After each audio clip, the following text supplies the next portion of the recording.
ਸਤਿ ਸ਼੍ਰੀ ਅਕਾਲ ਜੀ। ਪੰਜਾਬੀ ਰੇਡੀਓ ਤੇ ਪੰਜਾਬੀ ਟੀਵੀ USA ਵੇਖਣਾ ਤੇ ਸੁਣਨਾ ਤੁਸੀਂ ਸਾਰੇ ਸ਼ੁਰੂ ਕਰ ਚੁੱਕੇ ਹੋ ਜੀ। ਪ੍ਰੋਗਰਾਮ ਲੈ ਕੇ ਹਾਜ਼ਰ ਹਾਂ beyond the headlines with Mandeep Punia. ਇਸ ਪ੍ਰੋਗਰਾਮ ਦੇ ਵਿੱਚ ਸੀਨੀਅਰ ਪੱਤਰਕਾਰ ਮਨਦੀਪ ਪੁਨੀਆ ਜੀ ਦਾ ਸਾਥ ਹੁੰਦਾ ਹੈ ਤੇ ਦੇਸ਼ ਭਰ ਨਾਲ ਜੁੜੀਆਂ ਹੋਈਆਂ ਖਬਰਾਂ ਹੁੰਦੀਆਂ ਨੇ। ਸਭ ਤੋਂ ਪਹਿਲਾਂ ਉਹਨਾਂ ਨੂੰ ਪ੍ਰੋਗਰਾਮ 'ਚ ਕਰਦੇ ਹਾਂ ਸ਼ਾਮਿਲ, ਕਰਦੇ ਹਾਂ ਉਹਨਾਂ ਦਾ ਸਵਾਗਤ ਤੇ ਫਿਰ ਇੱਕ ਇੱਕ ਕਰਕੇ ਸਾਰੀਆਂ ਖਬਰਾਂ ਦੇ ਉੱਪਰ ਪਾਵਾਂਗੇ ਚਾਨਣਾ। ਸਵਾਗਤ ਹੈ ਜੀ ਤੁਹਾਡਾ ਬਹੁਤ ਬਹੁਤ। ਸ਼ੁਕਰੀਆ ਜੀ। ਜੀ ਸੋ ਪੁਨੀਆ ਜੀ, ਸਭ ਤੋਂ ਪਹਿਲਾਂ ਜੇਕਰ ਆਪਾਂ ਖਬਰਾਂ ਦੇ ਵੱਲ ਚੱਲੀਏ ਤਾਂ ਦੁਨੀਆ ਦੀ ਸਭ ਤੋਂ ਵੱਡੀ ਪਾਰਟੀ ਅਖਵਾਉਂਦੀ ਭਾਜਪਾ ਨੂੰ ਹੁਣ ਪ੍ਰਧਾਨ ਦੀ ਲੋੜ ਹੈ। ਪ੍ਰਧਾਨ ਦਾ ਸਮਾਂ ਕਿਉਂਕਿ ਖਤਮ ਹੋ ਗਿਆ ਤੇ ਲਾਈਨ ਦੇ ਵਿੱਚ ਬਹੁਤ ਜਾਣੇ ਲੱਗੇ ਹੋਏ ਨੇ। ਜ਼ਰਾ ਜ਼ਿਕਰ ਕਰਿਓ ਤਾਂ ਕਿ ਕੌਣ-ਕੌਣ ਇਸ ਦੌੜ ਦੇ ਵਿੱਚ ਹੈ ਤੇ ਅੱਗੇ ਕੌਣ ਨੇ, ਪਿੱਛੇ ਕੌਣ ਨੇ, ਕੋਈ ਮਹਿਲਾ ਵੀ ਹੈਗੀ ਹੈ ਇਹਨਾਂ ਸਾਰਿਆਂ ਦੇ ਵਿੱਚ? ਦੇਖੋ, ਬੀਜੇਪੀ ਦਾ ਜਿਹੜਾ ਇੱਕ ਰੂਟੀਨ ਵਰਕ ਹੈ, 4 ਸਾਲ ਬਾਅਦ ਇਹ ਪ੍ਰੈਜ਼ੀਡੈਂਟ ਬਦਲਦੇ ਨੇ ਆਪਣਾ, ਤੇ ਜੇਪੀ ਨੱਡਾ ਨੂੰ ਹੁਣ ਲਾਉਣ ਦਾ ਮਤਲਬ ਇੱਕ ਹਿਸਾਬ ਨਾਲ ਉਹਨੂੰ ਹਟਾਉਣ ਦਾ ਸਮਾਂ ਆ ਗਿਆ ਹੈਗਾ। ਉਹਨਾਂ ਦਾ ਟਾਈਮ ਪੀਰੀਅਡ ਵੀ ਪੂਰਾ ਹੋ ਗਿਆ ਤੇ ਹੁਣ ਨਵੇਂ ਕੌਣ ਪ੍ਰਧਾਨ ਬਣਨਗੇ ਇਹਦੇ ਵਾਸਤੇ ਪੂਰਾ ਚਿੰਤਨ ਪਾਰਟੀ 'ਚ ਚੱਲ ਰਿਹਾ ਹੈ। ਅੱਡ-ਅੱਡ ਨਾਂ ਇਹਦੇ 'ਚ ਅੱਗੇ ਚੱਲ ਰਹੇ ਨੇ। ਸਭ ਤੋਂ ਜ਼ਿਆਦਾ ਜਿਹੜਾ ਨਾਂ ਚੱਲ ਰਿਹਾ ਉਹ ਸ਼ਿਵਰਾਜ ਚੌਹਾਨ ਹੋਣਾ ਦਾ ਚੱਲ ਰਿਹਾ, ਮਨੋਹਰ ਲਾਲ ਖੱਟਰ ਦਾ ਵੀ ਨਾਂ ਹੈ, ਧਰਮਿੰਦਰ ਪ੍ਰਧਾਨ ਦਾ ਵੀ ਨਾਂ ਹੈ। ਸਾਊਥ ਤੋਂ BL ਸੰਤੋਸ਼ ਦੀ ਵੀ ਦਾਅਵੇਦਾਰੀ ਹੈ ਕਿਉਂਕਿ ਪਿਛਲੇ 20 ਸਾਲਾਂ ਤੋਂ ਸਾਊਥ ਇੰਡੀਆ 'ਚ ਦੱਖਣ ਭਾਰਤ ਤੋਂ ਇੱਕ ਵਾਰ ਵੀ ਬੀਜੇਪੀ ਦਾ ਪ੍ਰਧਾਨ ਨਹੀਂ ਬਣਿਆਗਾ। ਜੇ ਇੱਕ ਮਹਿਲਾ ਦੀ ਗੱਲ ਕਰੀਏ ਤਾਂ ਡੀ ਪੁਰੰਦੇਸ਼ਵਰੀ ਹੈਗੀ ਆ, ਉਹ ਕੱਲੀ ਮਹਿਲਾ ਹੈ ਜਿਹਦਾ ਕਿਤੇ ਨਾ ਕਿਤੇ ਨਾਂ ਅੱਗੇ ਚੱਲ ਰਿਹਾਗਾ। ਮੈਨੂੰ ਲੱਗਦਾ ਕਿ ਇਹਦੇ 'ਚ ਸਭ ਤੋਂ ਜਿਹੜਾ ਸਟਰੋਂਗ ਕੰਟੈਂਡਰ BL ਸੰਤੋਸ਼ ਹੈ ਕਿਉਂਕਿ ਸਾਊਥ ਇੰਡੀਆ ਵੱਲ ਅਗਲੇ ਦੇਖਣਾ ਚਾਹੁੰਦੇ ਨੇ ਕਿਉਂਕਿ ਸਾਊਥ ਇੰਡੀਆ 'ਚ ਪਾਰਟੀ ਦਾ ਪਸਾਰਾ ਨਹੀਂ ਹੋਇਆ। ਬੀਜੇਪੀ ਕਿਸੇ ਵੀ ਸਟੇਟ 'ਚ ਆਪਣਾ ਰੁਤਬਾ ਕਾਇਮ ਨਹੀਂ ਕਰ ਪਾਈ ਹੈ, ਨਾ ਉੱਥੇ ਕੋਈ ਸੀਟਾਂ ਜਿੱਤੀ ਹੈਗੀ ਆ, ਨਾ ਉੱਥੇ ਕੁਛ ਕਰ ਪਾ ਰਹੀ ਹੈ। ਤੁਸੀਂ ਤਮਿਲਨਾਡੂ ਦੇਖ ਲਓ, ਕੇਰਲ ਦੇਖ ਲਓ, ਕਰਨਾਟਕਾ ਦੇਖ ਲਓ, ਤੁਸੀਂ ਤੇਲੰਗਾਨਾ ਦੇਖ ਲਓ, ਆਂਧਰ ਪ੍ਰਦੇਸ਼ ਦੇਖ ਲਓ, ਉੱਥੇ ਪਾਰਟੀ ਦੇ ਬਹੁਤ ਮਾੜੇ ਹਾਲਾਤ ਨੇ। ਇਸ ਕਰਕੇ ਮੈਨੂੰ ਲੱਗਦਾ ਕਿ BL ਸੰਤੋਸ਼ ਤੇ ਦਾਅਵੇਦਾਰੀ ਖੇਡੀ ਜਾ ਸਕਦੀ ਹੈਗੀ ਆ ਤੇ ਜੇਪੀ ਨੱਡਾ ਨੂੰ ਅਮਿਤ ਸ਼ਾਹ ਦੀ ਰਬਰ ਸਟਾਂਪ ਹੀ ਕਿਹਾ ਗਿਆ ਕਿ ਉਹ ਇੱਕ ਕੁਛ ਹੋਰ ਨਹੀਂ ਬਲਕਿ ਸਿਰਫ ਜੇਪੀ ਨੱਡਾ ਅਮਿਤ ਸ਼ਾਹ ਦੀ ਅਤੇ ਨਰਿੰਦਰ ਮੋਦੀ ਦੀ ਰਬੜ ਸਟਾਂਪ ਸੀਗੇ ਤੇ ਅਗਲਾ ਪ੍ਰਧਾਨ ਵੀ ਸ਼ਾਇਦ ਮੈਨੂੰ ਲੱਗਦਾ ਕਿ ਇਹ ਦੋਵਾਂ ਦੀ ਜੋੜੀ, ਨਰਿੰਦਰ ਮੋਦੀ ਅਤੇ ਅਮਿਤ ਸ਼ਾਹ ਦੀ ਜੋੜੀ ਰਬੜ ਸਟਾਂਪ ਹੀ ਲੈ ਕੇ ਆਣਗੇ ਤੇ ਜਿਹਦਾ ਕੰਮ ਮਾੜਾ ਮੋਟਾ ਜਿੱਥੇ ਇਹ ਹਾਰਦੇ ਨੇ ਉੱਥੇ ਪ੍ਰਧਾਨ ਦੀ ਫੋਟੋ ਲਾ ਦਿਆ ਕਰਨੀ ਇਹਨਾਂ ਨੇ, ਜਿੱਥੇ ਜਿੱਤਦੇ ਨੇ ਉੱਥੇ ਦੋਵਾਂ ਦੀ ਫੋਟੋ ਲੱਗ ਜਾਇਆ ਕਰੂਗੀ। ਇਹ ਇਸ ਵਾਸਤੇ ਹੀ ਪ੍ਰਧਾਨ ਚੁਣ ਰਹੇ ਨੇ। ਇਸ ਤੋਂ ਜ਼ਿਆਦਾ ਤਾਂ ਮੈਂ ਕੋਈ ਜ਼ਿਆਦਾ ਰੋਲ ਦੇਖਦਾ ਨਹੀਂ ਜੀ। ਰਬੜ ਸਟਾਂਪ ਚਾਹੀਦੀ ਹੈ ਪਰ ਉਹ ਰਬੜ ਸਟਾਂਪ ਬਣਨ ਦੇ ਲਈ ਵੀ ਬਹੁਤ ਲੋਕ ਦੌੜ ਦੇ ਵਿੱਚ ਨੇ, ਜਿੱਦਾਂ ਤੁਸੀਂ ਜ਼ਿਕਰ ਕੀਤਾ ਹੈ ਕਿ ਸਾਊਥ ਵੱਲੋਂ ਵੀ ਸਮਾਂ ਹੋ ਗਿਆ ਹੁਣ। ਪਰ ਦੇਖੋ ਨੰਬਰ ਕਿਹਦੇ ਲੱਗਦੇ ਨੇ ਤੇ ਉਹ ਤਾਂ ਸਾਰਿਆਂ ਨੂੰ ਪਤਾ ਹੀ ਹੁੰਦਾ ਹੈ ਕਿ ਕੌਣ ਚਹੇਤੇ ਨੇ ਤੇ ਕੌਣ ਪਿੱਛੇ ਧੱਕੇ ਜਾਣਗੇ। ਪਰ ਅਗਲੀ ਜੇਕਰ ਗੱਲ ਤੇ ਚੱਲੀਏ ਤਾਂ ਸਾਊਥ ਇੰਡੀਆ ਦੇ ਵਿੱਚ ਇਸ ਸਮੇਂ ਤਾਮਿਲਨਾਡੂ ਦੇ ਵਿੱਚ ਬੋਲੀ ਨੂੰ ਲੈ ਕੇ ਜਿਹੜਾ ਮਾਹੌਲ ਪੱਖਿਆ ਹੋਇਆ, ਲਗਾਤਾਰ ਤਸਵੀਰਾਂ ਅਸੀਂ ਵੀ ਸੋਸ਼ਲ ਮੀਡੀਆ ਤੇ ਦੇਖ ਰਹੇ ਹਾਂ ਕਿਸ ਤਰੀਕੇ ਦੇ ਨਾਲ ਜਿੱਥੇ ਜਿੱਥੇ ਹਿੰਦੀ ਲਿਖੀ ਹੈ ਉੱਥੇ ਕਾਲਖ ਮਲੀ ਜਾ ਰਹੀ ਹੈ। ਤੇ ਹੁਣ ਤਾਮਿਲਨਾਡੂ ਤੋਂ ਹੀ ਇੱਕ ਬਿਆਨ ਵੀ ਆਇਆ ਵੱਡਾ, ਕਹਿੰਦੇ 25 ਭਾਸ਼ਾਵਾਂ ਨੂੰ ਹਿੰਦੀ ਹੁਣ ਤੱਕ ਖਾ ਚੁੱਕੀ ਹੈ। ਇਸ ਦੇ ਨਾਲ ਨਾਲ ਉਹ ਸੂਬਿਆਂ ਦਾ ਵੀ ਉਹਨਾਂ ਨੇ ਜ਼ਿਕਰ ਕੀਤਾ ਜਿਹਨਾਂ ਨੂੰ ਆਪਾਂ ਹਿੰਦੀ ਬੈਲਟ ਕਹਿੰਦੇ ਆ, ਪਰ ਉਹ ਕਹਿੰਦੇ ਨੇ ਕਿ ਇਹ ਕਦੀ ਹਿੰਦੀ ਬੈਲਟ ਸਨ ਹੀ ਨਹੀਂ। ਕੀ ਹੈ ਜੀ ਸਾਰੀ ਖਬਰ? ਦੇਖੋ, ਤਾਮਿਲਨਾਡੂ ਦੇ ਜਿਹੜੇ CM ਹੈਗੇ ਆ, ਮੁੱਖ ਮੰਤਰੀ ਸਾਹਿਬ ਹੈਗੇ ਆ MK ਸਟਾਲਿਨ ਹੋਰੀ, ਉਹਨਾਂ ਨੇ ਇਹ ਬਿਆਨ ਦਿੱਤਾ ਹੈ ਕਿ ਜਿਹੜੀ ਹਿੰਦੀ ਲੈਂਗੁਏਜ ਹੈ ਉਹ ਕਿਤੇ ਨਾ ਕਿਤੇ ਉੱਤਰ ਪ੍ਰਦੇਸ਼, ਬਿਹਾਰ ਦੇ ਇਲਾਕੇ ਤੋਂ ਵੀ 25 ਜਿਹੜੀ ਲੈਂਗੁਏਜ ਸੀਗੀ ਇੱਥੋਂ ਦੀਆਂ ਉਹਨਾਂ ਨੂੰ ਖਾ ਗਈ ਹੈਗੀ ਆ ਤੇ ਪਿਛਲੇ 100 ਸਾਲਾਂ 'ਚ 25 ਵੱਡੀ ਬੋਲੀਆਂ ਦਾ ਕਤਲ ਹਿੰਦੀ ਨੇ ਕੀਤਾ ਹੈਗਾ। ਇਹ ਆਰੋਪ ਤਮਿਲਨਾਡੂ ਦੇ CM ਨੇ ਲਾਇਆ ਹੈਗਾ ਤੇ ਆਪਾਂ 2-3 ਦਿਨ ਪਹਿਲਾਂ ਵੀ ਜ਼ਿਕਰ ਕਰ ਰਹੇ ਸੀ, ਜਿਵੇਂ ਮੈਂ ਅਵਧੀ ਬੋਲੀ ਦਾ ਜ਼ਿਕਰ ਕਰ ਰਿਹਾ ਸੀਗਾ। ਅਵਧੀ ਆਪਣੇ ਆਪ 'ਚ ਇੱਕ ਭਾਸ਼ਾ ਸੀਗੀ, ਉਹਦੇ 'ਚ ਵੱਡੇ ਵੱਡੇ ਕਵੀ ਵੀ ਹੋਏ, ਲਿਟਰੇਚਰ ਵੀ ਲਿਖਿਆ ਗਿਆ ਅਵਧੀ ਲੈਂਗੁਏਜ 'ਚ। ਈਵਨ ਜਿਹੜੀ ਰਾਮਾਇਣਾ ਹੈਗੀ ਆ ਉਹ ਵੀ ਅਵਧੀ ਲੈਂਗੁਏਜ 'ਚ ਲਿਖੀ ਗਈ ਸੀਗੀ ਤੇ ਅਵਧੀ ਬਹੁਤ ਵੱਡੀ ਲੈਂਗੁਏਜ ਹੁੰਦੀ ਸੀ, ਬ੍ਰਿਜ ਭਾਸ਼ਾ ਸੀਗੀ। ਬ੍ਰਿਜ ਭਾਸ਼ਾ ਦਾ ਬਹੁਤ ਜ਼ਿਆਦਾ ਇਸਤੇਮਾਲ ਹੈਗਾ ਤੇ ਮੈਥਲੀ ਸੀਗੀ, ਭੋਜਪੁਰੀ ਸੀਗੀ। ਇਹ ਬਹੁਤ ਸਮਰਿੱਧ ਭਾਸ਼ਾਵਾਂ ਸੀ, ਰਿਚ ਲੈਂਗੁਏਜਿਸ ਸੀਗੀਆਂ ਇਹ, ਪਰ ਇਹਨਾਂ ਨੂੰ ਖਤਮ ਕਰ ਦਿੱਤਾ ਗਿਆ ਹੌਲੀ ਹੌਲੀ ਤੇ ਅੱਜ ਦੇ ਟਾਈਮ ਇਹ ਕਿਤੇ ਵੀ ਤੁਹਾਨੂੰ ਨਜ਼ਰ ਨਹੀਂ ਆਉਂਦੀਆਂ, ਬਲਕਿ ਇਹ ਤਾਂ ਆਮ ਜਿਹੜੇ ਲੋਕ ਹੈਗੇ ਪਿੰਡਾਂ ਵਾਲੇ ਉਹ ਸਿਰਫ ਉਹਨਾਂ ਦੀ ਬੋਲਚਾਲ 'ਚ ਹੀ ਆਪਾਂ ਨੂੰ ਦੇਖਣ ਨੂੰ ਮਿਲਦੀ ਹੈਗੀ, ਨਾ ਉਹਨਾਂ 'ਚ ਕੋਈ ਕੰਮ ਹੁੰਦਾ ਹੈਗਾ, ਨਾ ਉਹ ਐਜ਼ ਅ ਸਬਜੈਕਟ ਜਿੰਦਾ ਬਚੀਆਂ ਨੇ, ਨਾ ਉਹਨਾਂ ਦਾ ਕੋਈ ਇਸਤੇਮਾਲ ਬਚਿਆ ਨਹੀਂ ਬੇਸਿਕਲੀ ਉਹਨਾਂ ਲੈਂਗੁਏਜਾਂ ਦਾ। ਤੇ ਇਹੀ ਗੱਲ ਤਮਿਲਨਾਡੂ ਦੇ ਚੀਫ ਮਿਨਿਸਟਰ ਕਹਿ ਰਹੇ ਨੇ। ਤੇ ਬੇਸਿਕਲੀ ਇਹ ਵਿਵਾਦ ਆਪਾਂ ਕਈ ਵਾਰ ਡਿਸਕਸ ਵੀ ਕਰ ਚੁੱਕੇ ਹਾਂ ਕਿ ਟਰਾਈ ਲੈਂਗੁਏਜ ਫਾਰਮੂਲਾ ਦੀ ਜਿਹੜੀ ਗੱਲ ਸੀਗੀ ਨਿਊ ਐਜੂਕੇਸ਼ਨ ਪਾਲਿਸੀ 'ਚ, ਉੱਥੋਂ ਇਹ ਸ਼ੁਰੂ ਹੋਇਆ ਸੀ। ਉਸ ਤੋਂ ਬਾਅਦ ਇਹ ਇੱਥੋਂ ਤੱਕ ਪਹੁੰਚ ਗਿਆ ਗਾ। ਤਮਿਲਨਾਡੂ ਦੇ ਵਿੱਚ ਖਾਸਾ ਵਿਰੋਧ ਹੋ ਰਿਹਾ ਹੈ। ਤੇ ਜਿਹੜੀ ਤੁਸੀਂ ਕਾਲਕ ਪੁੱਤਨ ਵਾਲੀ ਗੱਲ ਕਹਿ ਰਹੇ ਹੋ, ਤੁਸੀਂ ਦੇਖ ਹੀ ਰਹੇ ਹੋ ਵਿਜ਼ੂਅਲਸ ਆ ਰਹੇ ਨੇ, ਰੇਲਵੇ ਸਟੇਸ਼ਨ ਹੋਣ ਜਾਂ ਫਿਰ ਕਿਤੇ ਹੋਰ ਹੋਣ, ਬੱਸ ਸਟੈਂਡ ਵਗੈਰਾ ਹੋਣ, ਉੱਥੇ ਜਿਹੜੇ ਤਮਿਲਨਾਡੂ ਦੇ ਲੋਕ ਹੈਗੇ ਉਹ ਹਿੰਦੀ ਤੇ ਕਾਲਕ ਪੋਤ ਰਹੇ ਨੇ। ਤੇ ਹਿੰਦੀ ਨੂੰ ਐਸੇ ਕਿਸਮ ਦੀ ਲੈਂਗੁਏਜ ਦੇਖਿਆ ਜਾ ਰਿਹਾ ਜਿਹੜੀ ਉੱਥੋਂ ਦੇ ਜਿਹੜੇ ਲੋਕਲ ਲੈਂਗੁਏਜਿਸ ਕਹਿ ਲਈਏ ਜਾਂ ਫਿਰ ਉਸ ਇਲਾਕੇ ਦੀ ਖਾਸ ਬੋਲੀ ਹੈਗੀ ਆ, ਉਹਨੂੰ ਕਤਲ ਕਰਨ ਦਾ ਹਿੰਦੀ ਤੇ ਇਲਜ਼ਾਮ ਲੱਗ ਰਿਹਾ ਹੈ। ਤੇ ਇੱਕ ਹੋਰ ਵੱਡਾ ਜਿਹੜਾ ਅਟੈਕ ਹੈ ਐਮ.ਕੇ. ਸਟਾਲਿਨ ਵੱਲੋਂ ਕੀਤਾ ਗਿਆ ਹੈਗਾ, ਉਹ ਇਹ ਹੈ ਕਿ ਜਿਹੜੀ ਕਿਤੇ ਨਾ ਕਿਤੇ ਹਿੰਦੀ ਤਾਂ ਇੱਕ ਮਖੌਟਾ ਹੈਗੀ ਹੈ, ਇਹਦੇ ਪਿੱਛੇ ਸੰਸਕ੍ਰਿਤ ਛਿਪੀ ਹੋਈ ਹੈ।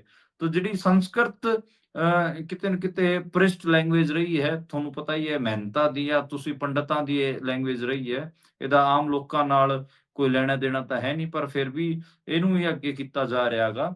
ਤੇ ਇਹਨਾਂ ਦਾ ਪੂਰਾ ਏਜੰਡਾ ਜਿਹਦੇ 'ਚ ਕਿਤੇ ਨਾ ਕਿਤੇ ਸਾਊਥ ਇੰਡੀਆ ਇਹਨਾਂ ਨੂੰ ਬਹੁਤ ਜ਼ਿਆਦਾ ਰੈਜ਼ਿਸਟ ਕਰਦਾ ਹੈਗਾ, ਹਿੰਦੀ, ਹਿੰਦੂ, ਹਿੰਦੁਸਤਾਨ।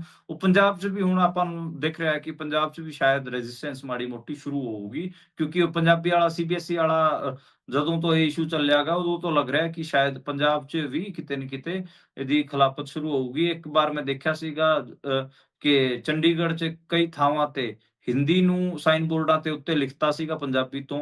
ਉਸ ਟਾਈਮ ਜੀ ਜੀ ਪੰਜਾਬੀ ਮੁੰਡਿਆਂ ਨੇ ਉਸ ਤੇ ਹਿੰਦੀ ਤੇ ਕਾਲਕ ਫੇਰੀ ਸੀਗੀ। ਮੈਨੂੰ ਲੱਗਦਾ ਕਿ ਉਹ ਸਹੀ ਸਟੈਪ ਸੀਗਾ।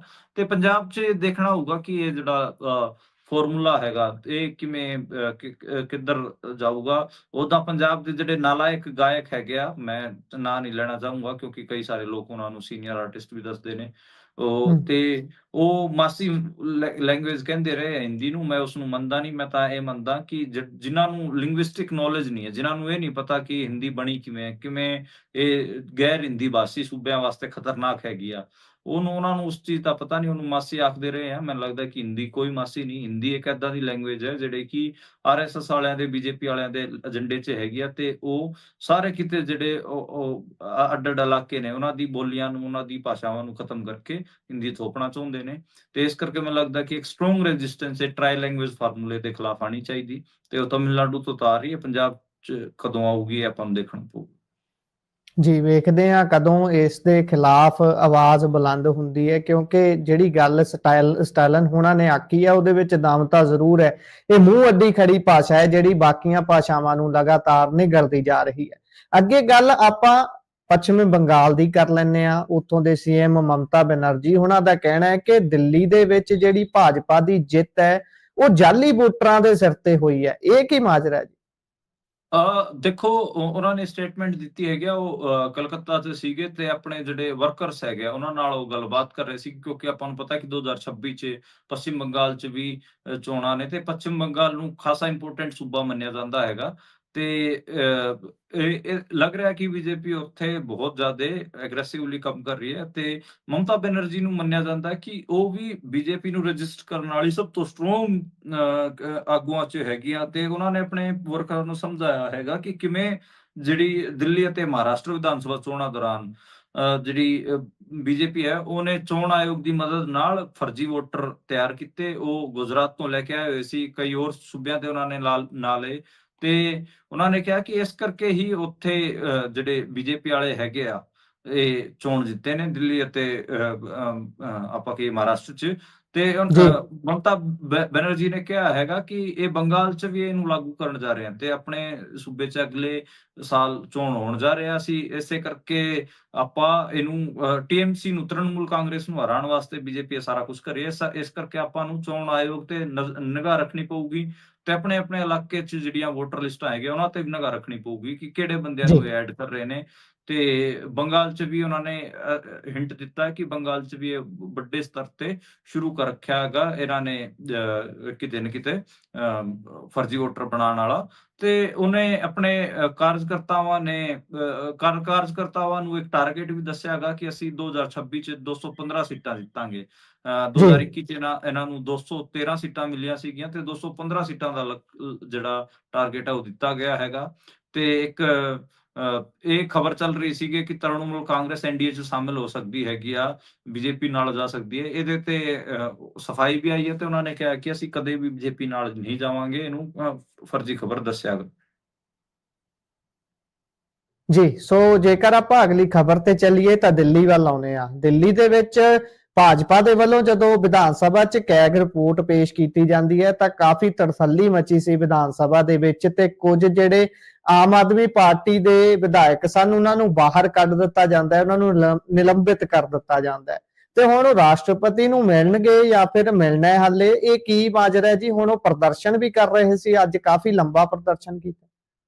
ਹਾਂ, 6 ਘੰਟੇ ਦਾ ਪ੍ਰਦਰਸ਼ਨ ਹੋਇਆ। ਬੇਸਿਕਲੀ ਜਿਹੜੇ ਆਮ ਆਦਮੀ ਪਾਰਟੀ ਦੇ ਵਿਧਾਇਕ ਸੀਗੇ ਉਹਨਾਂ ਨੂੰ ਕੱਲ ਆਪਾਂ ਨੂੰ ਖਬਰ ਡਿਸਕਸ ਵੀ ਕੀਤੀ ਸੀਗੀ, ਉਹਨਾਂ ਨੂੰ ਵਿਧਾਨ ਸਭਾ ਤੋਂ ਨਿਲੰਬਿਤ ਕਰ ਦਿੱਤਾ ਗਿਆ ਸੀ। 2 ਮਾਰਚ ਤੱਕ ਉਹ ਨਿਲੰਬਿਤ ਰਹਿਣਗੇ। ਇਸੇ ਦੇ ਵਿੱਚ ਜਿਹੜੇ ਉੱਥੇ ਡਿਪਟੀ ਸਪੀਕਰ ਚੁਣ ਲਿਆ ਗਿਆ ਤੇ ਜਦਕਿ ਜਿਹੜੇ ਆਪੋਜੀਸ਼ਨ ਦੇ ਵਿਧਾਇਕ ਸੀਗੇ ਉਹ ਅਬਸੈਂਟ ਸੀਗੇ, ਉਸ ਤੋਂ ਬਾਵਜੂਦ ਡਿਪਟੀ ਸਪੀਕਰ ਚੁਣ ਲਿਆ ਗਿਆ। ਇਹ ਕਿਤੇ ਨਾ ਕਿਤੇ ਪ੍ਰਕਿਰਿਆ ਦੇ ਤਾਂ ਸਵਾਲ ਹੈ ਹੀ ਤੇ ਗਲਤ ਵੀ ਹੈਗਾ, ਪਰ ਇਹਦੇ ਤੇ ਸਵਾਲ ਉਠਾਉਣ ਵਾਲਾ ਕੋਈ ਨਹੀਂ। ਸਿਰਫ ਆਮ ਆਦਮੀ ਪਾਰਟੀ ਦੇ ਜਿਹੜੇ ਆਗੂ ਹੈਗੇ ਆ ਉਹ ਹੀ ਇਸ ਤੇ ਰੌਲਾ ਪਾ ਰਹੇ ਨੇ, ਪਰ ਆਪਾਂ ਨੂੰ ਪਤਾ ਕਿ ਉਹ ਚੋਣ ਹਾਰ ਕੇ ਆਏ ਨੇ, ਇਸ ਕਰਕੇ ਉਹਨਾਂ ਦੀ ਗੱਲ ਦਾ ਇੰਨਾ ਵਜ਼ਨ ਵੀ ਨਹੀਂ ਬਣ ਰਿਹਾ। ਉਹ ਵਿਚਾਰੇ ਕਰਤਾ ਰਹੇ ਨੇ ਤੇ ਸ਼ਰੇਆਮ ਹੋਇਆ ਤਾਂ ਇਹ ਧੱਕਾ ਹੀ ਹੈ ਜੀ, ਕਿਉਂਕਿ ਡਿਪਟੀ ਸਪੀਕਰ ਕਿਤੇ ਨਾ ਕਿਤੇ ਲੋਕ ਕਹਿੰਦੇ ਆ ਕਿ ਇਹ ਜਿਹੜੇ ਆਪੋਜੀਸ਼ਨ ਹੁੰਦੀ ਹੈ ਉਹਨੂੰ ਜਾਂਦਾ ਹੈਗਾ ਜਾਂ ਫਿਰ ਉਹਦੀ ਮੌਜੂਦਗੀ 'ਚ ਕਿਤੇ ਨਾ ਕਿਤੇ ਉਹਦਾ ਚੋਣ ਹੁੰਦਾ ਹੈ, ਪਰ ਇਹ ਇਸ 'ਚ ਆਪਾਂ ਨੂੰ ਦੇਖਣ ਨੂੰ ਨਹੀਂ ਮਿਲਿਆ।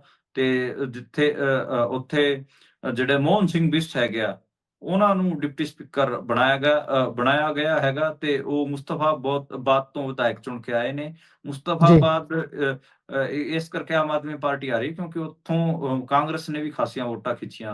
ਨਹੀਂ ਤਾਂ ਮੁਸਤਫਾਬਾਦ ਐ ਲੱਗ ਰਿਹਾ ਸੀਗਾ ਕਿਉਂਕਿ ਮੁਸਲਿਮ ਡੋਮੀਨੇਟਿਡ ਇਲਾਕਾ ਹੈ ਕਿ ਬੜੇ ਆਰਾਮ ਨਾਲ ਆਮ ਆਦਮੀ ਪਾਰਟੀ ਜਿੱਤ ਜੂਗੀ, ਪਰ ਉੱਥੇ ਕਾਂਗਰਸ ਨੇ ਵੀ ਸਟਰੋਂਗ ਕੈਂਡੀਡੇਟ ਦਿੱਤਾ ਸੀਗਾ, ਇਸ ਕਰਕੇ ਮੁਸਤਫਾਬਾਦ 'ਚ ਕਿਤੇ ਨਾ ਕਿਤੇ ਇਸ ਵਾਰ ਬੀਜੇਪੀ ਜਿੱਤ ਗਈ ਸੀਗੀ। ਤੇ ਜਿਹੜੇ ਕਿਤੇ ਨਾ ਕਿਤੇ ਬਿਸਟ ਸਾਹਿਬ ਹੈਗੇ ਉਹਨਾਂ ਦਾ ਦਾ ਲੱਗਿਆ ਗਾ ਤੇ ਉਹਨਾਂ ਨੂੰ ਹੁਣ ਡਿਪਟੀ ਸਪੀਕਰ ਬਣਾਇਆ ਗਿਆ।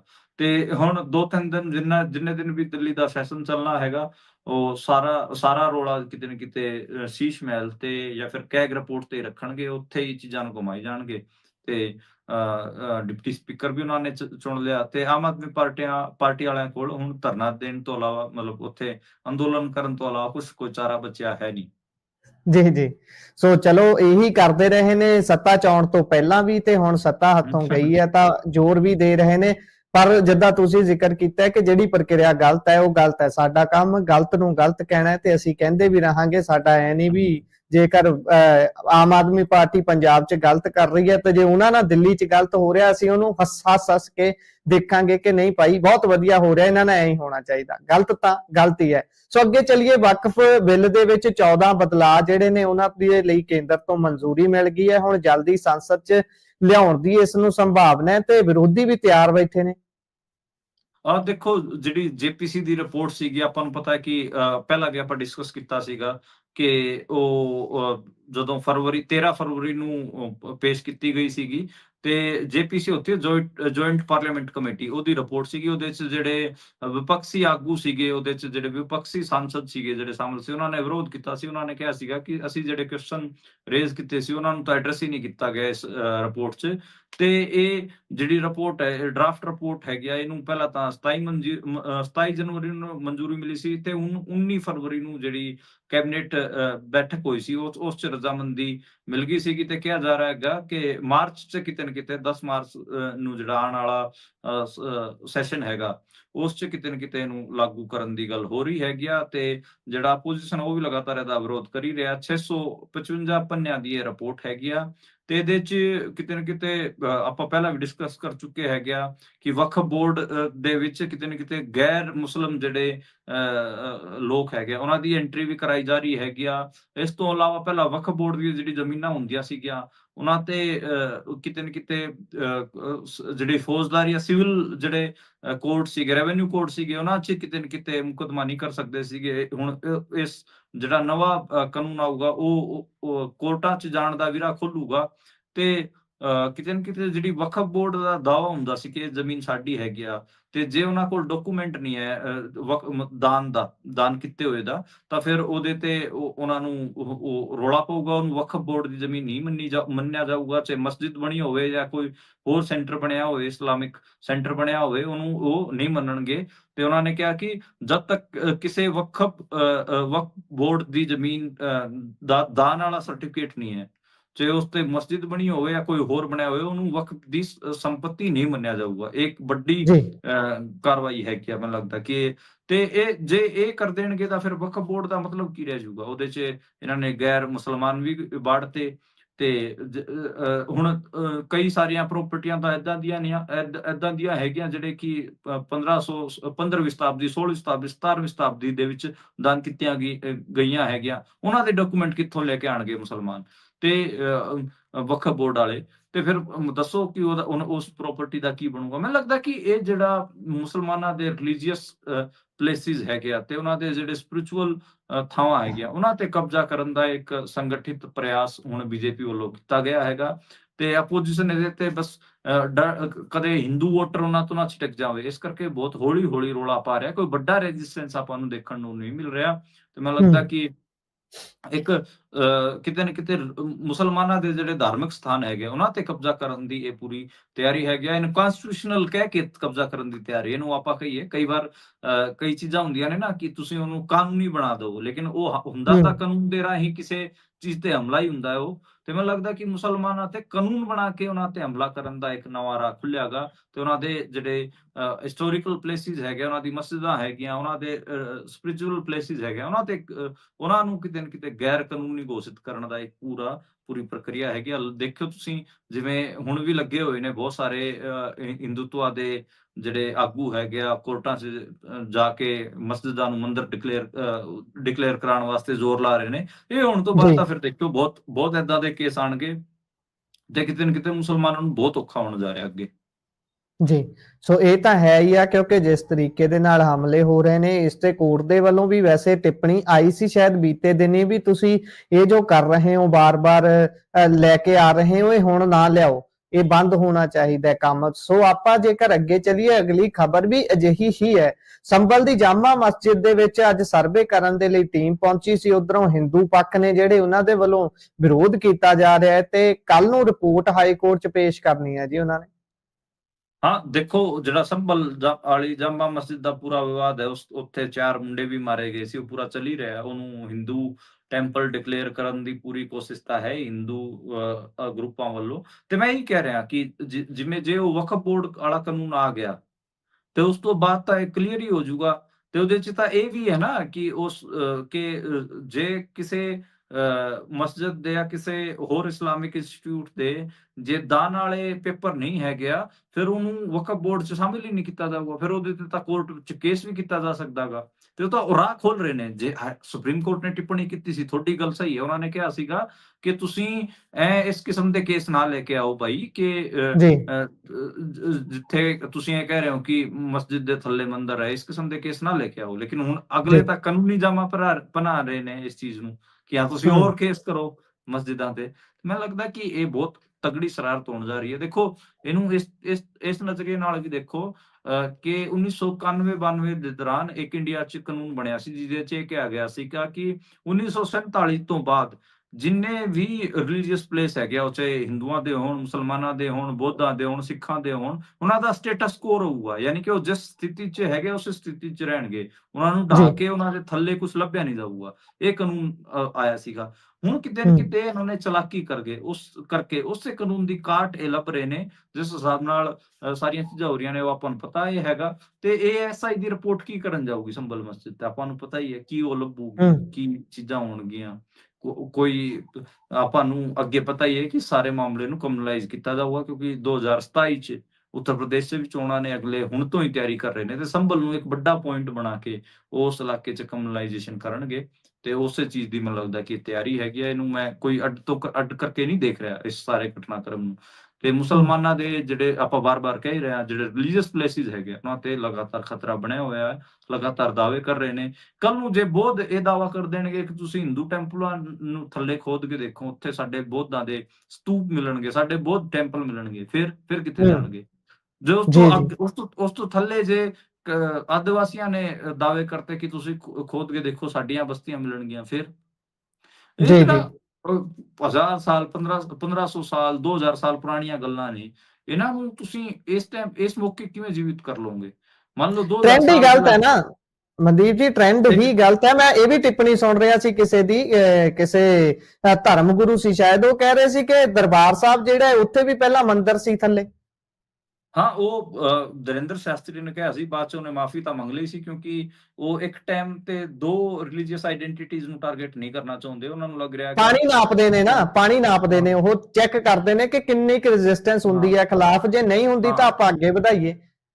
ਇਹੀ ਗੱਲ ਹੈ, ਸਹੀ ਗੱਲ ਕਹਿ ਰਹੇ ਹੋ ਕਿ ਉਹ ਪਾਣੀ ਨਾਪਦੇ ਸੀਗੇ, ਤੇ ਹੁਣ ਉਹਨਾਂ ਨੂੰ ਸਿੱਖਾਂ ਵੱਲੋਂ ਤਾਂ ਪਤਾ ਲੱਗ ਹੀ ਗਿਆ, ਪਰ ਮੁਸਲਮਾਨਾਂ ਦੀ ਹਾਲਾਤ ਜਿਵੇਂ ਸਿੱਖਾਂ ਦੇ ਅੱਡ ਹਾਲਾਤ ਨੇ, ਮੁਸਲਮਾਨਾਂ ਦੇ ਅੱਡ ਹਾਲਾਤ ਨੇ। ਹਾਲਾਂਕਿ ਦੋਵੇਂ ਮਾਈਨੋਰਿਟੀਜ਼ ਹੀ ਹੈਗੇ ਆ ਇਸ ਮੁਲਕ 'ਚ, ਉਹ ਇੱਕ ਗੱਲ ਸਹੀ ਹੈਗੀ ਆ, ਪਰ ਦੋਵਾਂ ਦੇ ਜਿਹੜੇ ਹਾਲਾਤਾਂ 'ਚ ਅੱਡ-ਅੱਡ ਕਿਸਮ ਦੀਆਂ ਚੀਜ਼ਾਂ, ਕਿਉਂਕਿ ਦੇਖੋ ਇਸਲਾਮੋਫੋਬੀਆ ਵੀ ਬਹੁਤ ਜ਼ਿਆਦਾ ਹੈਗਾ, ਮੁਸਲਿਮ ਹੇਟਰਡ ਵੀ ਭਰਿਆ ਹੋਇਆ ਲੋਕਾਂ 'ਚ। ਉਸ ਹਿਸਾਬ ਨਾਲ ਕੋਸ਼ਿਸ਼ ਤਾਂ ਸਿੱਖਾਂ ਪ੍ਰਤੀ ਜਿਹੜਾ ਹੇਟ ਹੈ ਉਹਨੂੰ ਵਧਾਉਣ ਦੀ ਵੀ ਕੋਸ਼ਿਸ਼ ਹੋ ਰਹੀ ਹੈ। ਤੁਸੀਂ ਟਵਿੱਟਰ ਤੇ, ਫੇਸਬੁੱਕ ਤੇ, ਸੋਸ਼ਲ ਮੀਡੀਆ ਤੇ ਲਗਾਤਾਰ ਦੇਖਦੇ ਹੀ ਹੋ ਕਿਵੇਂ ਹਿੰਦੂਤਵਾ ਦੇ ਗਰੁੱਪ ਸਿੱਖਾਂ ਦੇ ਐਂਟੀ ਚੁਟਕਲੇ ਵੀ ਕਹਿੰਦੇ ਨੇ, ਤੇ ਉਹਨਾਂ ਦੇ ਐਂਟੀ ਮਾਹੌਲ ਵੀ ਸਿਰਜਦੇ ਨੇ, ਤੇ ਸਾਰਾ ਕੁਝ ਤਿਆਰ ਤਾਂ ਉਹ ਗਰਾਊਂਡ ਸਿੱਖਾਂ ਵਾਸਤੇ ਵੀ ਤਿਆਰ ਹੋ ਹੀ ਰਿਹਾ ਹੈ। ਉਹਨਾਂ ਦੇ ਕੱਲ ਤੋਂ ਤੁਸੀਂ ਦੇਖ ਹੀ ਰਹੇ ਹੋਵੋਗੇ ਮਨਦੀਪ ਜੀ, ਕੱਲ ਤੋਂ ਦੇਖ ਹੀ ਰਹੇ ਹੋਵੋਗੇ ਹਰਭਜਨ ਸਿੰਘ ਦੇ ਖਿਲਾਫ ਵੀ ਇੱਕ ਚੱਲ ਰਹੀ ਹੈ, ਉਹਨੂੰ ਕਿਹਾ ਜਾ ਰਿਹਾ ਹੈ ਕਿ ਤੂੰ ਇਹ ਚੀਜ਼ ਕਹਿ ਟਵਿੱਟਰ ਦੇ ਉੱਪਰ ਬਹੁਤ ਜ਼ਿਆਦਾ। ਹਾਂ, ਇਹ ਸਾਰਾ ਚੱਲ ਹੀ ਰਿਹਾ, ਆਪਾਂ ਦੇਖ ਹੀ ਰਹੇ ਹਾਂ, ਤੇ ਮੈਨੂੰ ਲੱਗਦਾ ਕਿ ਉਹ ਚੱਲੂਗਾ ਅੱਗੇ। ਹਰੇਕ ਪੰਜਾਬੀ ਨੂੰ, ਹਰੇਕ ਸਿੱਖ ਨੂੰ ਤੰਗ ਤਾਂ ਕੀਤਾ ਹੀ ਜਾਊਗਾ, ਤੇ ਕਿਤੇ ਨਾ ਕਿਤੇ ਐਂਟੀ ਸਿੱਖ ਮਾਹੌਲ ਬਣਾਉਣ 'ਚ ਪੂਰੇ ਜਿਹੜੇ ਹਿੰਦੂਤਵਾ ਦੇ ਗਰੁੱਪ ਆ ਪੂਰੇ ਲੱਗੇ ਹੋਏ ਨੇ। ਤੇ ਖੈਰ ਮੈਨੂੰ ਲੱਗਦਾ ਕਿ ਇਹ ਬਹੁਤ ਮੁਸ਼ਕਿਲ ਟਾਈਮ ਹੈ ਮਾਈਨੋਰਿਟੀਜ਼ ਵਾਸਤੇ ਇਸ ਮੁਲਕ 'ਚ। ਤੇ ਕਈ ਵਾਰ ਇਹ ਵੀ ਲੱਗਦਾ ਕਿ ਜਿਹੜੇ ਇਸ ਸਾਰੇ ਹੇਟ ਦੀ ਨੀਂਹ ਤੇ ਥੱਲੇ ਮਾਈਨੋਰਿਟੀਜ਼ ਪਿਸਣਗੇ, ਜਾਂ ਫਿਰ ਮਾਈਨੋਰਿਟੀਜ਼ ਇਹਦੇ ਖਿਲਾਫ ਕੋਈ ਰੈਜ਼ਿਸਟੈਂਸ ਕਰਨਗੇ। ਤੇ ਜਿਹੜੇ ਏਦਾਂ ਦੇ ਸਿਟੀਜ਼ਨ ਹੈਗੇ ਆ ਜਿਹੜੇ ਕਿ ਆਪਣੇ ਆਪ ਨੂੰ ਅਵੇਅਰ ਸਿਟੀਜ਼ਨ ਮੰਨਦੇ ਨੇ, ਜਾਂ ਫਿਰ ਇਹ ਮੰਨਦੇ ਨੇ ਕਿ ਅਸੀਂ ਇਸ ਜ਼ਮੀਨ ਦੀ ਬਿਹਤਰੀ, ਇਸ ਮੁਲਕ ਦੀ ਬਿਹਤਰੀ ਵਾਸਤੇ ਕੰਮ ਕਰਨਾ, ਉਹਨਾਂ ਦਾ ਰੋਲ ਕੀ ਹੋਊਗਾ? ਇਹ ਬਹੁਤ ਸਾਰੇ ਕੁਐਸਚਨ ਨੇ, ਬਹੁਤ ਡੀਪ ਕੁਐਸਚਨ ਨੇ। ਅੱਜ ਮੈਂ ਪ੍ਰੋਫੈਸਰ ਅਪੂਰਵਾਨੰਦ ਹੋਰਾਂ ਨਾਲ ਵੀ ਇਹ ਗੱਲਾਂ ਕਰ ਰਿਹਾ ਸੀਗਾ, ਤੇ ਪ੍ਰੋਫੈਸਰ ਅਪੂਰਵਾਨੰਦ ਵੀ ਇੱਕ ਗੱਲ ਮੰਨ ਰਹੇ ਸੀਗੇ ਕਿ ਜਿਹੜਾ ਪੂਰਾ ਇਹ ਏਜੰਡਾ ਗਾ ਇਹਨਾਂ ਦਾ ਹਿੰਦੂਤਵਾ ਦਾ, ਉਹ ਹਿੰਦੀ ਬੈਲਟ 'ਚ ਖਾਸਾ ਪਸਾਰ ਰਹੇ ਨੇ, ਤੇ ਉਹਦੇ 'ਚ ਕਿਤੇ ਨਾ ਕਿਤੇ ਮੁਸਲਿਮ ਹੇਟਰਡ ਦੇ ਨਾਲ-ਨਾਲ ਹੁਣ ਸਿੱਖ ਹੇਟਰਡ, ਸਿੱਖਾਂ ਪ੍ਰਤੀ ਵੀ ਜਿਹੜੀ ਨਫ਼ਰਤ ਹੈ ਉਹਨੂੰ ਵੀ ਫੈਲਾਇਆ ਜਾ ਰਿਹਾ।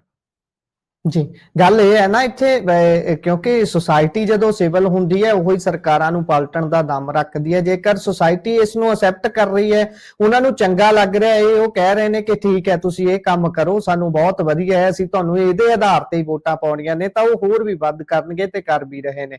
ਪਰ ਜੇਕਰ ਅਗਲੇ ਸਵਾਲ ਦੇ ਵੱਲ ਚੱਲੀਏ, ਅਗਲਾ ਸਵਾਲ ਖੇਤੀ ਦੇ ਨਾਲ ਜੁੜਿਆ ਹੋਇਆ ਹੈ। ਕਿਸਾਨ ਅੰਦੋਲਨ ਦੋਵੇਂ ਪਾਸੇ ਚੱਲ ਰਿਹਾ ਹੈ, ਖਨੌਰੀ ਤੇ ਵੀ, ਸ਼ੰਭੂ ਤੇ ਵੀ, ਪਰ ਏਕੇ ਦੀ ਗੱਲ ਜਦੋਂ ਤੁਰਦੀ ਹੈ ਤਾਂ ਬਹੁਤ ਦੂਰ ਰਹਿ ਗਿਆ ਲੱਗਦਾ ਏਕਾ। ਅੱਜ ਫੇਰ ਮੀਟਿੰਗ ਸੀ ਏਕੇ ਨੂੰ ਲੈ ਕੇ, ਕੀ ਕੁਝ ਹੋਇਆ, ਉਧਰੋਂ ਸਿਹਤ ਵੀ ਖਰਾਬ ਹੁੰਦੀ ਜਾ ਰਹੀ ਹੈ ਡੱਲੇਵਾਲ ਸਾਹਿਬ ਦੀ, ਤੇ ਮੀਟਿੰਗ ਦਾ ਹੁਣ ਅੱਗੇ ਪਤਾ ਕੋਈ ਨਹੀਂ। ਇਹ ਕੀ ਕਹੋਗੇ ਜੀ ਇਸ ਸਾਰੇ ਤੇ? ਦੇਖੋ, ਇਹ ਵੀ ਛਠੇ ਰਾਉਂਡ ਦੀ ਮੀਟਿੰਗ ਸੀਗੀ, ਤੇ 6-7 ਰਾਉਂਡਾਂ ਦੀ ਜਿਹੜੀ ਮੀਟਿੰਗ ਹੈ ਉਹ ਸਰਕਾਰ ਨਾਲ ਵੀ ਹੋ ਚੁੱਕੀ ਹੈ। ਇੱਧਰ ਵੀ ਮੀਟਿੰਗ ਤੇ ਮੀਟਿੰਗ ਚੱਲ ਰਹੀਆਂ ਨੇ, ਤੇ ਉੱਧਰ ਵੀ ਮੀਟਿੰਗ ਤੇ ਮੀਟਿੰਗ। ਮੈਨੂੰ ਲੱਗਦਾ ਕਿ ਜਿਹੜੇ ਐਸਕੇਐਮ ਦੇ ਜਿਹੜੇ ਇਸ ਅੰਦੋਲਨ 'ਚ ਸ਼ਾਮਿਲ ਹੈ ਨਹੀਂ, ਜਿਹੜੀ ਜਥੇਬੰਦੀਆਂ ਜਿਹੜੇ ਅੰਦੋਲਨ 'ਚ ਸ਼ਾਮਿਲ ਨਹੀਂ, ਉਹ ਤਰੀਕਾ ਲੱਭ ਰਹੇ ਨੇ ਕਿ ਕਿਸੇ ਤਰੀਕੇ ਨਾਲ ਉਹਨਾਂ ਨੂੰ ਅੰਦੋਲਨ 'ਚ ਸ਼ਾਮਿਲ ਨਾ ਹੋਣਾ ਪਵੇ। ਇਹ ਬਹੁਤ ਖਤਰਨਾਕ ਗੱਲ ਹੈਗੀ ਆ। ਅੱਜ ਵੀ ਜਿਹੜੀ ਗੱਲਾਂ ਮੈਂ ਜਿੰਨੀਆਂ ਪਤਾ ਕੀਤੀਆਂ ਫੋਨ ਤੇ ਉਹ ਇਹ ਨਿਕਲ ਕੇ ਆਈਆਂ ਕਿ ਜਿਹੜੇ ਐਸਕੇਐਮ ਵਾਲੇ ਹੈਗੇ ਆ, ਰਾਜੇਵਾਲ ਹੋਰੀ, ਜੋਗਿੰਦਰ ਉਗਰਾਹਾਂ ਹੋਰੀ, ਉਹ ਸਾਰੇ, ਤੇ ਰਵਿੰਦਰ ਪਟਿਆਲੇ ਦਾ ਤਾਂ ਸਭ ਤੋਂ ਜ਼ਿਆਦਾ ਖਤਰਨਾਕ ਰੋਲ ਦੱਸਿਆ ਗਿਆ, ਕਿਰਤੀ ਕਿਸਾਨ ਯੂਨੀਅਨ ਦਾ ਸਭ ਤੋਂ ਘਟੀਆ ਰੋਲ ਦੱਸਿਆ ਗਿਆ ਹੈਗਾ।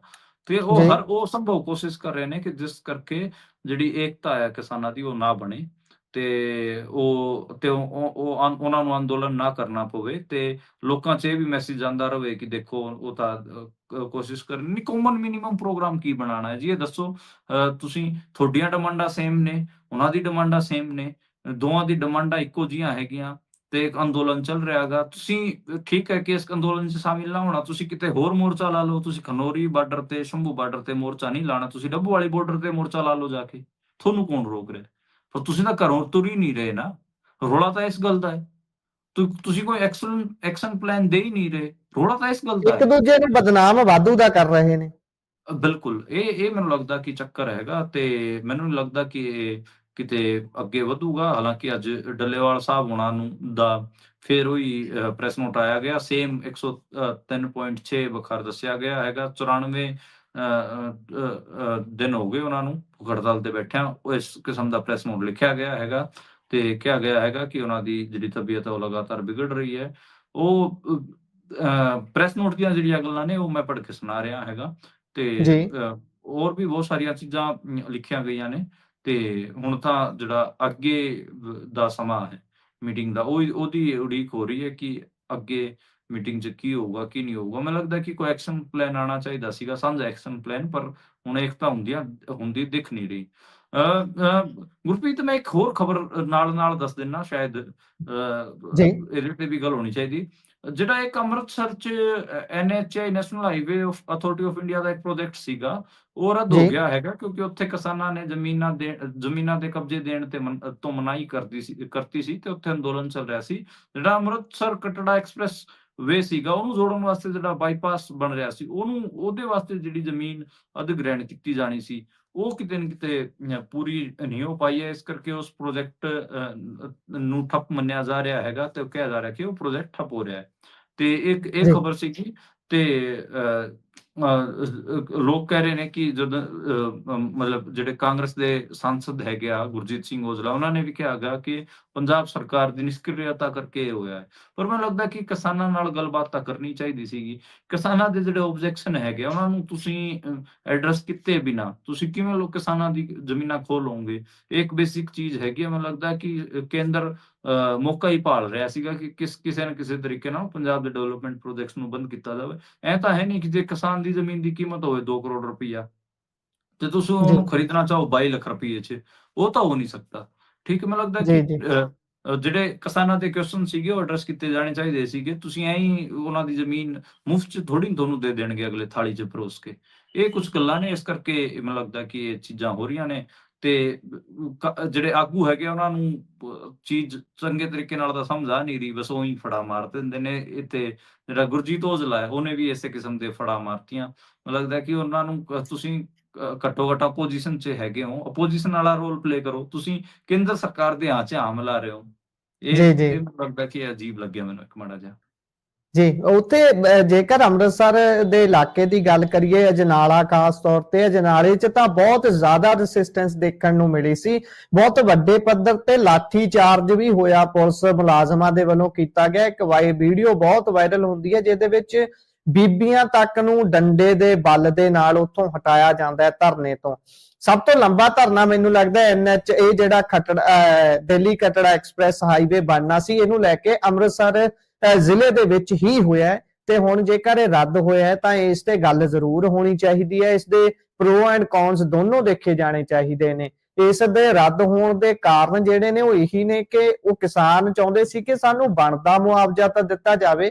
ਇਹਦੀ ਅਸੈਸਮੈਂਟ ਹੋਣੀ ਚਾਹੀਦੀ ਹੈ ਕਿ ਜੇਕਰ ਉਹਨਾਂ ਨੂੰ ਉੱਥੋਂ ਹਟਾਇਆ ਜਾ ਰਿਹਾ ਹੈ, ਜ਼ਮੀਨ ਉਹਨਾਂ ਦੀ ਲਈ ਜਾ ਰਹੀ ਹੈ, ਤਾਂ ਕੀ ਉਹਨਾਂ ਨੂੰ ਉਸ ਦਾ ਬਣਦਾ ਮੁੱਲ ਦਿੱਤਾ ਜਾ ਰਿਹਾ ਹੈ, ਕੀ ਉਹਨਾਂ ਦੇ ਹੱਕ ਪੂਰੇ ਕੀਤੇ ਜਾ ਰਹੇ ਨੇ। ਜੇਕਰ ਤੁਸੀਂ ਕਿਸੇ ਚਿੜੀ ਦਾ ਆਲਣਾ ਵੀ ਢਾਉਂਦੇ ਹੋ ਤਾਂ ਉਹ ਵੀ ਇੱਕ ਨਾ ਇਨਸਾਫੀ ਹੈ। ਇੱਥੇ ਤਾਂ ਜਿਉਂਦੇ ਜਾਗਦੇ ਬੰਦੇ ਨੇ ਜਿਨ੍ਹਾਂ ਨੇ ਆਪਣੀ ਉੱਥੋਂ ਹੀ ਰੋਟੀ ਕਮਾਉਣੀ ਹੈ, ਉੱਥੋਂ ਹੀ ਖਾਣੀ ਹੈ। ਪਰ ਅਗਲੀ ਗੱਲ ਤੇ ਹੁਣ ਚੱਲਦੇ ਆ ਪੂਨੀਆਂ ਜੀ ਤੇਜ਼ੀ ਦੇ ਨਾਲ। ਅਗਲੀ ਗੱਲ ਹਰਿਆਣਾ ਦੇ ਨਾਲ ਜੁੜੀ ਹੋਈ ਹੈ। ਕਹਿੰਦੇ ਵੀ ਬੀਬੀਆਂ ਨੂੰ 2100 ਰੁਪਇਆ ਦੇਣ ਦਾ ਵਾਅਦਾ ਕਰ ਬੈਠੇ ਸੀ ਭਾਜਪਾ ਵਾਲੇ ਤੇ ਹੁਣ ਉਸ ਤੋਂ ਪਿੱਛੇ ਜੇ ਹਟ ਗਏ ਨੇ। ਕਹਿੰਦੇ ਐ ਨਹੀਂ ਆਪਾਂ ਸਾਰਿਆਂ ਨੂੰ ਦੇ ਸਕਦੇ, ਆਪਾਂ ਪਛੜੇ ਹੋਏ ਵਰਗ ਜਿਹੜੇ ਨੇ, ਜਿਹੜੇ ਇਕਨੋਮਿਕਲੀ ਪਿੱਛੇ ਨੇ, ਉਹਨਾਂ ਨੂੰ ਦੇਵਾਂਗੇ। ਹੁਣ ਕੀ ਹੈ ਜੀ ਪੂਰੀ ਖਬਰ?